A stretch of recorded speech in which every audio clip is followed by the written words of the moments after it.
Hello, welcome back to my slightly chaotic study. It's Monday the 9th of November and it's heading for lunchtime, and my morning has been taken up with preparations for a funeral next week, a lengthy conversation about something really important with someone a little distance from my church, and sitting staring out the window with a cup of tea, catching up on what the last couple of weeks have been like. I was reading an article a while ago and I found it again this morning and had a look as part of thinking about this reflection. It says, it's about information, and it says that information scientists, I don't know what makes you an information scientist, but 9 years ago in 2011, they calculated that people living in countries like ours were exposed to 5 times as much information as they had done 25 years previously. So in 1986, when I was 15 years old, heading for 16, before we had computers and mobile phones and lots of the things that are just we take for granted now, we were essentially taking in a fifth of the information that's there for us today. Now, taking in is a bit generous, because I don't know if you're like me. Most of it goes in your eyeballs or in your ears and doesn't necessarily find a place to root itself, and a lot of it just needs to go out the other ear or somehow be forgotten, because quite a lot of that information is maybe interesting but not particularly relevant. But there is so much information. So much information. The world has heading over 21,000 television stations. This is from the same article. And they produce an average of about 85,000 hours of original programming every day. Across the world, 21,000 television stations produce 85,000 hours of original programming every day. You're watching this video uploaded to YouTube. YouTube 5 years ago was uploading 6,000 hours of video every hour. 6,000 hours of video every hour. That's almost 2 hours of video every second, which is astonishing. And that's 5 years ago. Now it will be exponentially greater than that. Why talk about information? Well, I have felt saturated the last couple of days with information. The last week or two have been particularly information-y or informational. I don't know what the right word is, but a combination of England going into lockdown and all of the conversation about what that would look like and feel like, as well as the American elections, which seem to have taken over most of our news coverage for certainly the last few days. The fact that I've been deeply interested in both of those things and felt like I needed to know something about both of those things has meant that in my life, the radio's been on a lot, the news channels have been on a lot. I get up in the morning, make my cup of tea, and I switch on BBC Breakfast and I watch what's been happening and listen to speeches and catch a bit of sport. But I felt the need to know what was going on in those particular instances. This morning I got up and I made myself a cup of tea and I sat on my chair, the chair that you can see over my shoulder, which is my reading and thinking chair. And I sat quietly in the morning with the light on, reading a book with our guinea pigs for company. And I haven't heard any news today. I haven't looked at any news today, and I'm not sure if I intend to do so. There is a balance to strike. There is a balance to strike. And with so much information coming at us, and so much of it at the moment seeming to be so important, I wonder where you are and how you are just today with your need for information.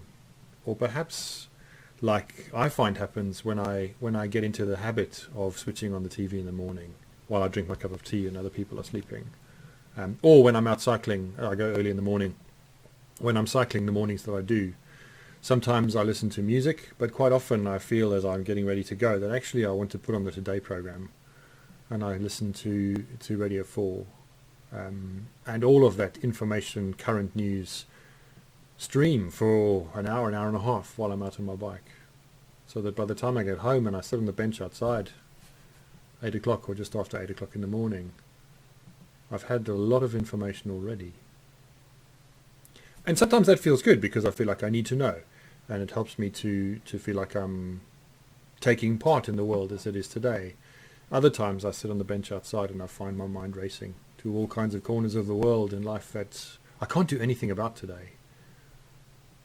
And the difference sometimes when I don't listen to the news or when I listen to music instead is that I sit far more attentive to the sparrows in the hedge having their morning riot, which they seem to do every morning outside the door.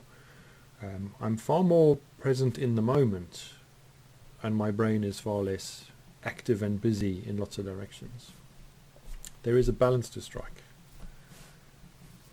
And I simply want to say today, as part of thinking about my own experience of myself in the last couple of weeks, it's been a balance that has been very heavily in the direction of information, of knowing things, of taking part in things, of listening to things, of hearing things, of feeling things about things, discussing things with my wife and other people that are happening in the news, that are current, that are topical. But it is wearying. And certainly today, maybe tomorrow, for some days to come, I'm not going to have the news on. I'm not going to be absorbing that information because it's become unhelpful. There's something about quiet that is disquieting for us. There's something about stopping and not looking for something to come from outside into our experience, whether it be news or music or something else that is both enticing and frightening for many people.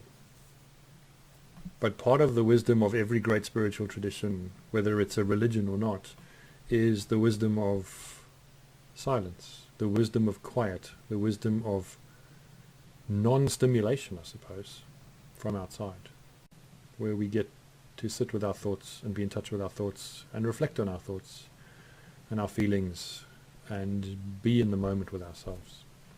Some of you may feel like you've been doing that for 8 or 9 months and you're a bit tired of it, and that's fine.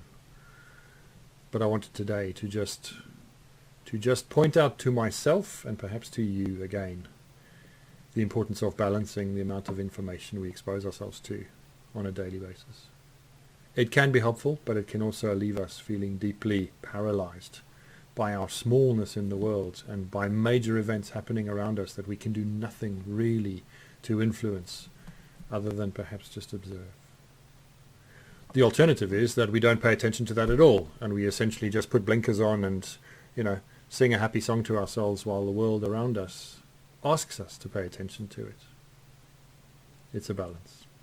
And I hope that today that balance is good for you. And I hope that each day you're able to be wise about how you balance the things that you expose yourself to, the things that you allow in to your brain, your heart, your life, your relationships, your sense of peace or discord, whatever's going on inside you. And that we're able to learn not just to be wise in the moment, but wiser in the future, knowing what it is that we essentially really need, and whether that is to switch off or to switch on.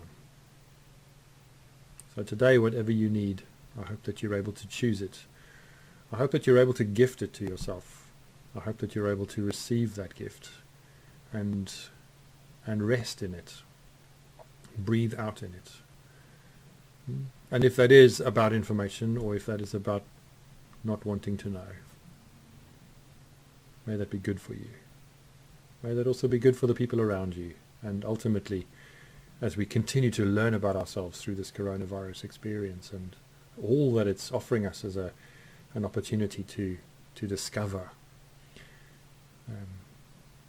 that you and I are the better for that reflection. So switch on, switch off, whatever it is.